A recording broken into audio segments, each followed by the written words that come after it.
In this next hair hack, I'm going to teach you how to tease the hair above the round of the head.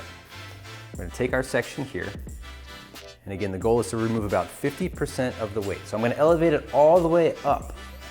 Makes it really easy to push these shorter layers down and out of the way. Clean up that section a little bit.